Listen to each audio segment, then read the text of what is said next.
Die grootste krag wat jy ooit sal ervaar, is die krag van God se liefde vir jou.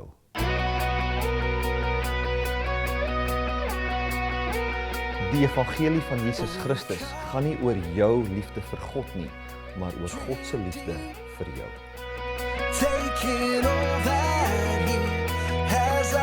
God is nie 'n sondebewuste God nie, maar 'n waardebewuste God. En jy is waardevol vir hom.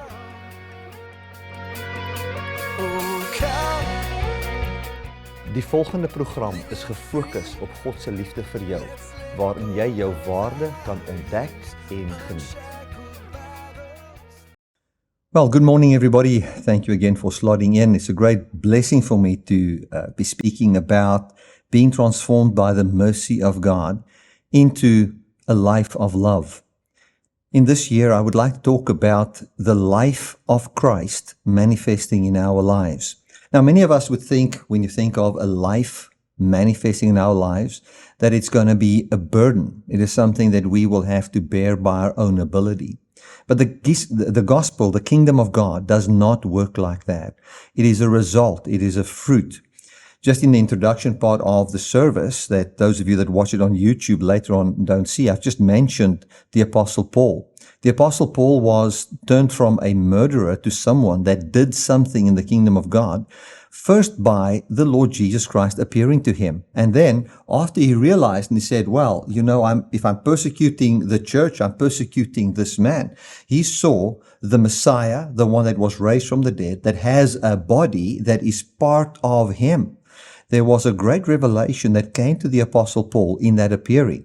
And then after that revelation happened to him, that was only when he was saying, Lord, what do you want me to do? And then Jesus said to him, go to a certain place and there you'll be told what to do. Now we do know that what he was told there was significant. One of the things that he was told was how much he would suffer for the kingdom of God.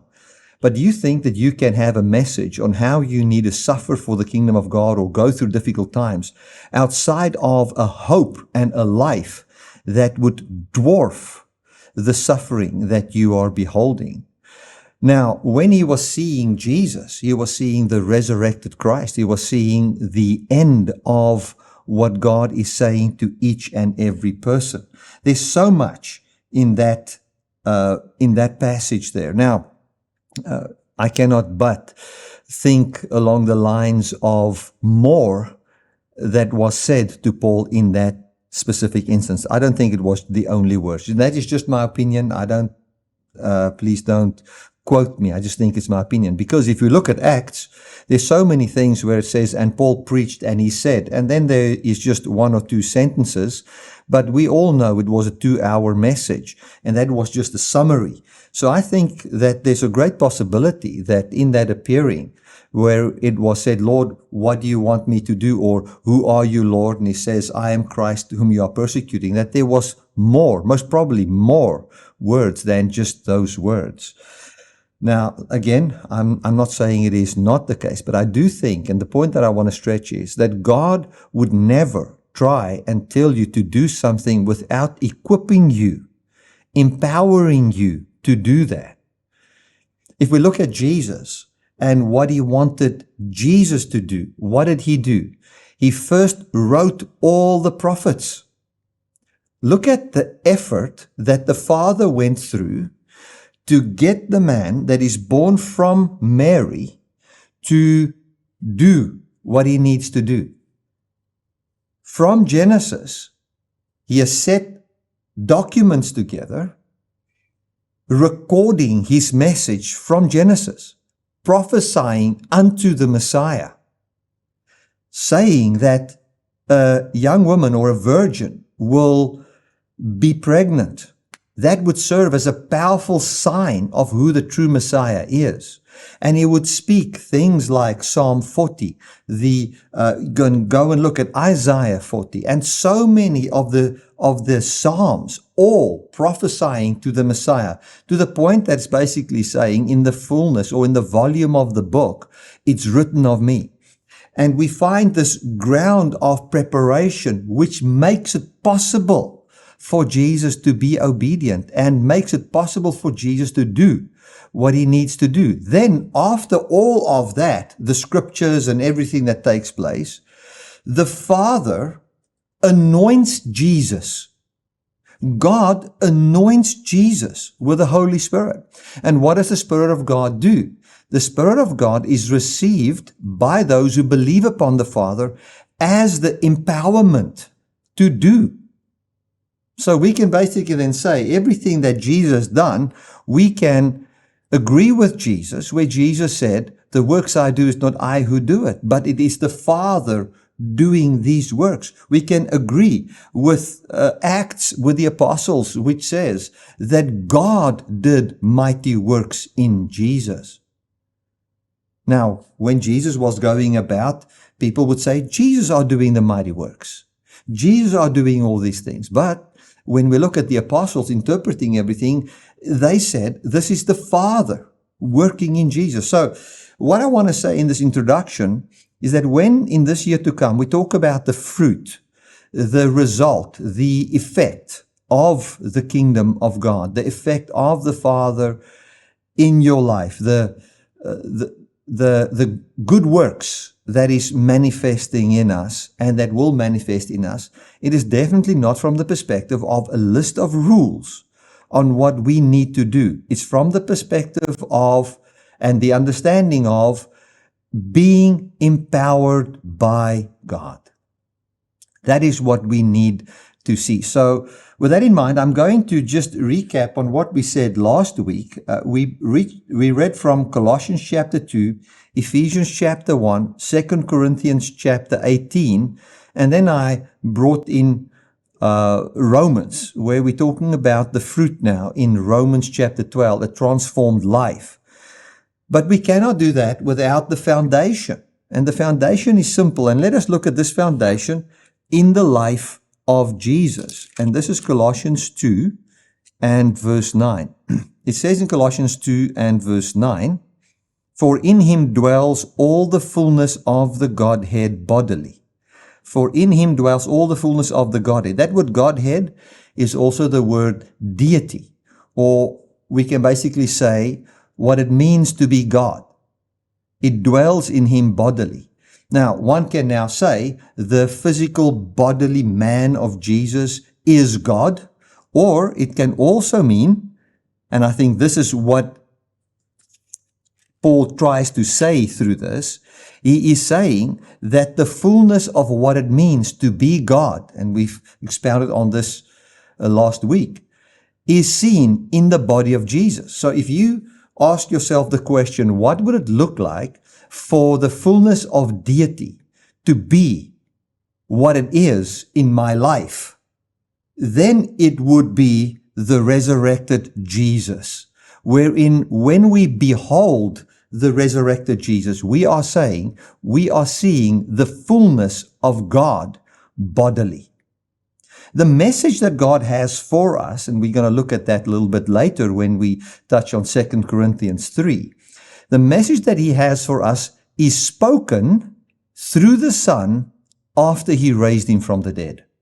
That is the message. That is what God is showing towards us. So you can ask yourself this question, what would it look like if God is truly God in my life? If the fullness of deity, the fullness of God dwells in my life, lives in me.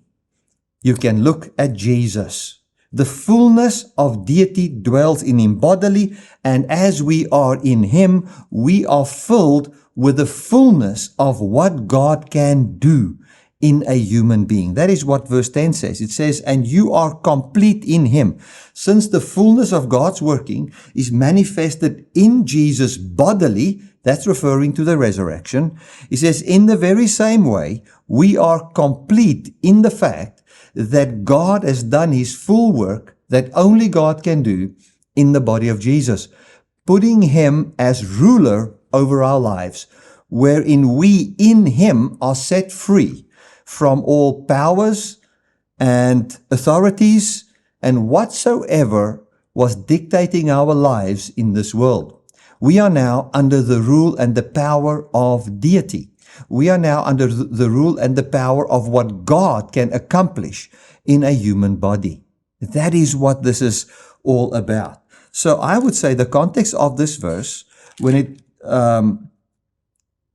in the history of Colossians, was that these people were now submitting to other rulers and other authorities and so forth. And then he said to them, listen, the fullness of what God can do is seen in Jesus. There's no higher authority because the fullness of deity dwells in him.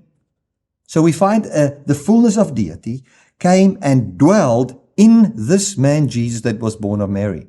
And when you behold that, that is a message. That is something that God is telling you. Now, why is the fullness of God dwelling in Jesus bodily? There is a reason for that. And we touched on that last week, and we read from Ephesians chapter 1. I'm going to read it again.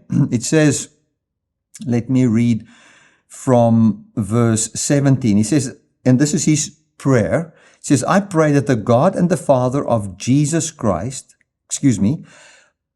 I pray that the God of our Lord Jesus Christ, the Father of glory, may give unto you the spirit of wisdom and revelation in the knowledge of him. I repeated myself last time again, and I want to repeat myself again. Go and read the wording that is used in verse 17. That the God of our Lord Jesus Christ, the Father of glory, may give unto you the spirit of wisdom and revelation in the knowledge of him, so that we can have a revelation and that we can have wisdom. In other words, that we will know how to walk in what we know about him. What do we know about him? We've just touched on that from Colossians. We know about him that the fullness of deity, the fullness of God being God, has been put on display in Jesus, in this resurrected Christ. He says that the eyes of your understanding can be enlightened. In other words, that you can understand the world and how to live and what is expected of you and what can be brought forth in you from this perspective, that you can be enlightened, that you may know what is the hope of his calling. In other words, it's very important to know what is the hope of what God called Jesus unto. What do you think is the hope of his calling, the hope of what God called Jesus unto? The hope is that what is true in Jesus, Jesus would make true by the authority given by him, or given to him by the Father, that he would bring that forth in your life. So we basically see that the Father raised up Jesus and gave him a command. The command is that he should basically bring us forth as children of God. He must bring us forth and protect us and bring forth the fruit of God in our lives as it is in him. It was given to Jesus by the Father to have life in himself. That is what it is about. So let me read verse 18 again. The eyes of your understanding being enlightened, that you may know what is the hope of his calling and what is the riches of the glory of his inheritance in the saints. We need to understand that Jesus inherited something. The Father set up the scriptures for Jesus. He enabled Jesus to believe, doing many things like setting up the scriptures, prophetic words fulfillment, speaking to him, pouring out the Holy Spirit in him. And when we look at all of that, what do we find? We find that the glory of God is something that he inherited. He inherited something. Now, this inheritance is now also in the saints, meaning what Christ inherited in his resurrection is our portion. That is what it says. Now, it goes on that we will understand what is the exceeding greatness of his power to usward who believe, according to the working of his mighty power, which he wrought in Christ when he raised him from the dead and set him at his own right hand in heavenly places. So what he's saying is, he wants us to understand that the fullness of deity dwelling in Jesus bodily, what he therefore then inherited, which is eternal life, that inheritance that he inherited, that we are partakers of that inheritance. We are partakers of that calling, and the riches of his glory, the glory of his inheritance is now in the saints. It is inside us. We need to comprehend what the greatness of his power is, the greatness of the power of the Father, when the Father, as the fullness of deity, dwelt in the life of Jesus when he raised him from the dead. That is how he dwells in us. That is our inheritance. It says in verse 20, which he wrought in Christ when he raised him from the dead and set him at his own right hand in heavenly places. We find the Father raised Jesus from the dead, gave him the inheritance of eternal life, and we are co-heirs with that. He is far above all principality and power and might and dominion, and every name that is named, not only in this world, but also in the world that is to come. And listen to this, and this is with the whole crux of the thing. And he has put all things under his feet and gave him to be the head over all things to the church. Who is God given to be over us? He has given Jesus to be the head over us. What does that mean?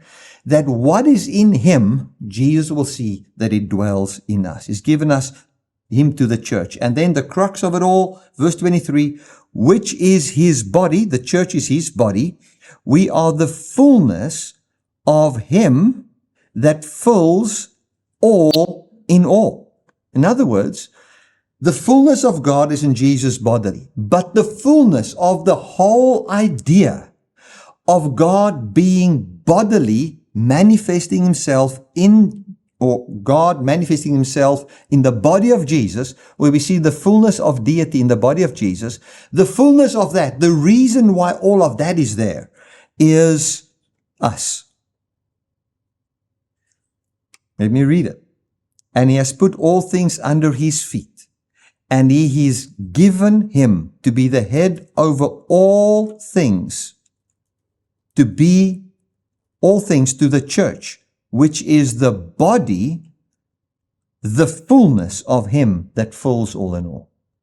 So the church is the fullness at the end of the day. That is what it all amounts to at the end of the day. So isn't that just absolutely beautiful? So God has come and he's been merciful towards us. The way he's been merciful towards us is he's raised up a person. This person, he puts his fullness in. And after that he's put his fullness in this person, he says the fullness of this whole vision is to see this fullness in people. That is the main idea. Christian life does not begin with what we must do for God. That is not how it works. Christian life does not begin with that. It is a transformation that takes place by God bringing forth a new life in us, and then we find the outward expression of life manifesting in us. So the Christian life does not begin with what we must do for God. It begins with what God has already done in Christ. Transformation is not an outward expression of our works. We need to understand that.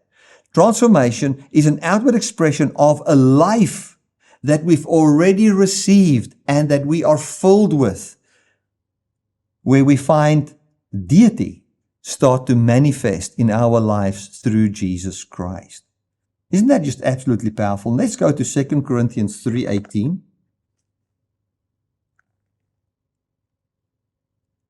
2 Corinthians 3:18. What excites me is to know that I can be a sharer in the life of God. And you'll remember I've preached it many times. There's a time when you look at the life of Jesus and you become jealous of the life of Jesus. In this sense, like what I see in you, I also want to see in myself. I don't know if you've ever seen somebody that is really loving and caring and kind, who doesn't put himself first, but put others first. You look at his life and you think of that person's life in two ways. You think, oh my goodness, I wonder if I can ever be like that. And one would maybe make excuses and say, I'm just not like that. But there will also be a desire that if you could press a button, you would press it today so that you could also be like that. Because what a beautiful life it is if you can be so full and so sure that you are secure that you can think of others first. So many times we think that, we must think of others first so that by thinking of others first, that secures our lives. No, we don't love others so that we can be saved. We don't love others so that we can feel safe. We don't give money to the church so that we can feel safe. I don't build a mission station in Zambia so that I can feel safe and that it can secure my salvation. That is not how it works. Because I feel secure, and because this security is not only directed towards my inner man or the spirit, like what we would traditionally call it, or an immortal soul part of me, which I don't even believe in, but let's use that language. I don't want to say I don't believe in, I want to just say which the scripture doesn't teach. But let's use that language. The moment we've taken the gospel past what it means towards an inner unseen man, but which we would call a spirit or a soul, but we've taken it towards the body, where the body feels secure. Once you already feel secure, you will do things from that surety. And I've seen it with people. You will find a person that you would call is maybe a little bit more of a happy-go-lucky. He just knows, everything is going to pan out in the end. It's going to work out in the end. It's almost as if he is not so much worried about every rand and cent. It's as if he can give to someone else and he can care for someone else. It's because he kind of feels secure. Now we see that in a worldly sense, but how much more will we not see it if we know that we are secure in Christ, spirit, soul, and body, wherein that security is proved in the resurrected Christ, and where the security of our physical existence is secured by the existence of the resurrected Jesus. I mean, we will get to a place where we live from that security. That is what this is all about. So, when we behold the fullness of what it means for God to be God in the body of Jesus, and we are being filled with that, we are entering into a surety and a security. And I was thinking of saying this, and then I thought, let me leave it, but let me say it. If we look at the setup, let's getting back a little bit here to the setup, how God set everything up for Jesus to believe. Let's also see how He sets it up for us to believe, because He's now given the scriptures. He's shown the scriptures fulfilled in Jesus. He raised Jesus from the dead. We have all of that proof. And then He pours out gifts and wonders in this world. And we see the growth of the church, and all of that is what God does, helping us and aiding us to have faith, to bring us to the faith. So many times we think, I must work up faith in my heart. No, look at the thousands of years where God was working, doing something significant, raising Christ from the dead, pouring out the Holy Spirit, the Spirit of God working in your heart, prodding your heart. Like He was saying to Paul there, it's difficult for you to kick against the goads, or the prodding of the heart, prodding our heart. And with all of that, it is just a matter of saying, I go with what is rising up in my heart by the doing of